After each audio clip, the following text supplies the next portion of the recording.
Hi ಎಲ್ಲರಿಗೂ ನಮಸ್ಕಾರ. ಅಶ್ವಿನಿ ಕಿಚನ್ಗೆ ಸ್ವಾಗತ. ಎಲ್ಲರೂ ಮಾಮೂಲಾಗಿ ಹೀರೆಕಾಯಿಂದ ಪಲ್ಯ ಮಾಡ್ತಾರೆ, ಬಟ್ ಇವತ್ತು ಸ್ಪೆಷಲ್ ಆಗಿ ಚಟ್ನಿ ಮಾಡೋಣ ಅಂತ ಮಾಡಿದ್ದೆ. ತುಂಬಾ ಚೆನ್ನಾಗಿ ಬಂದಿತ್ತು. ಸೊ ನೀವು ಕೂಡ ಮರಿದೇನೆ ಒಂದ್ಸಲ ಟ್ರೈ ಮಾಡಿ.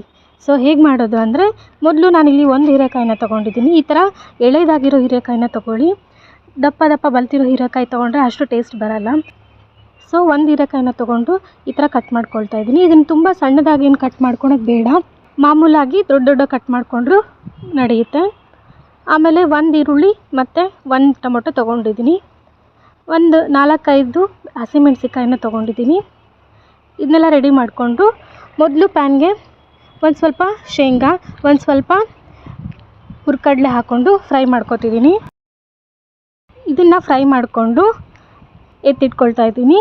ಆಮೇಲೆ ಅದೇ ಪ್ಯಾನ್ಗೆ ಕಟ್ ಮಾಡ್ಕೊಂಡಿರೋ ಈರುಳ್ಳಿ, ಟೊಮೊಟೊ ಮತ್ತು ಹೀರೆಕಾಯಿನ ಹಾಕ್ಕೊಂಡು ಒಂದು ಸ್ವಲ್ಪ ಆಯಿಲ್ ಹಾಕ್ಕೋಬೇಕು. ಆಯಿಲ್ನ ಹಾಕ್ಕೊಂಡು ಇದನ್ನೆಲ್ಲ ಫ್ರೈ ಮಾಡ್ಕೊಳ್ತಾ ಇದ್ದೀನಿ. ಇದನ್ನೆಲ್ಲ ಸ್ವಲ್ಪ ಚೆನ್ನಾಗಿ ಫ್ರೈ ಮಾಡ್ಕೋಬೇಕಾಗತ್ತೆ.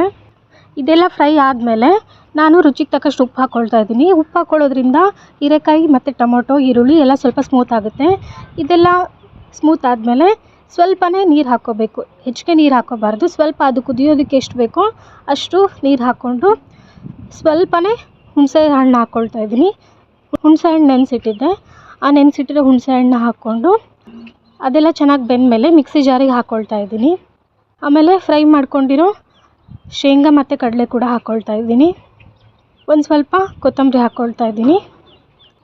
ಇದಿಷ್ಟು ಹಾಕ್ಕೊಂಡು ಉಪ್ಪು ಹಾಕ್ಕೊಳ್ತಾ ಇಲ್ಲ, ಫ್ರೈ ಮಾಡೋವಾಗಲೇ ಉಪ್ಪು ಹಾಕ್ಕೊಂಡಿದ್ರಿಂದ ಮತ್ತೆ ಉಪ್ಪು ಹಾಕ್ಕೊಳ್ತಾ ಇಲ್ಲ. ಇಷ್ಟು ಹಾಕ್ಕೊಂಡ್ರೆ ಸಾಕು, ಚಟ್ನಿ ರೆಡಿ ಅಂತಲೇ ಹೇಳ್ಬೋದು. ನಾನು ಇದನ್ನ ದೋಸೆ ಜೊತೆ ಮಾಡಿದ್ದೆ.